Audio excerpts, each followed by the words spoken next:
Root बनाए गए थे। ये वनडे मैच था ऑस्ट्रेलिया और इंडिया का। लोगों की बहुत दिलचस्पी इसमें होती है। पूरा का पूरा स्टेडियम फुल था। अगर इस तरह की कोई भी इंफॉर्मेशन उस समय लीक हो जाती तो बहुत बड़ा हादसा हो सकता था, भगदड़ हो सकती थी। इसलिए पुलिस का ये कहना है कि इसलिए आनन फानन में उसको सारे के सारे सातों कारतूसों को सीज किया गया, सीज करके मामला दर्ज किया गया।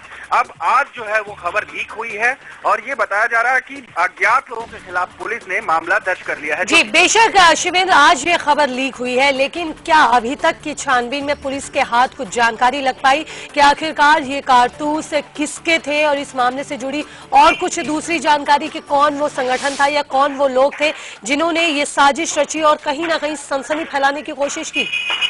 बिल्कुल ज्योति, अभी तक इस बारे में अगर आपको बताया जाए तो कोई भी किसी भी शख्स की गिरफ्तारी नहीं हुई है, किसी के खिलाफ नेम्ड एफआईआर नहीं है।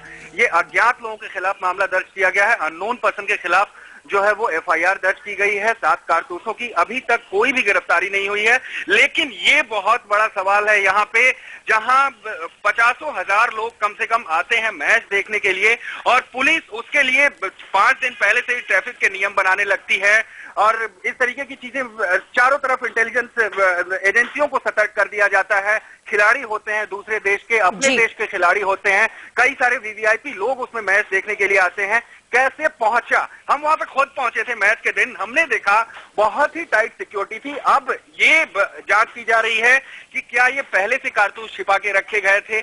क्योंकि हर गेट पे उस दिन हर गेट पे बहुत ही कड़ी चेकिंग थी।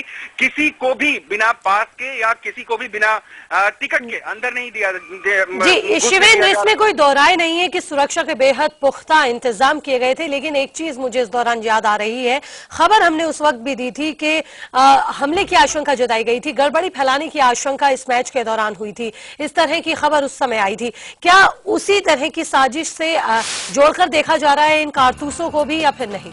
ज्योति, मैंने पहले भी आपको बताया, अभी जो बात बता रहा था मैं आपको कि किस तरीके की सिक्योरिटी अरेंजमेंट थी वहां पे, उसी बात को आपने दोहराया कि हमने पहले भी हमले की इस तरीके की जानकारी दी थी। नो डाउट सिक्योरिटी एजेंसीज को ये था कि कुछ हो सकता है गड़बड़।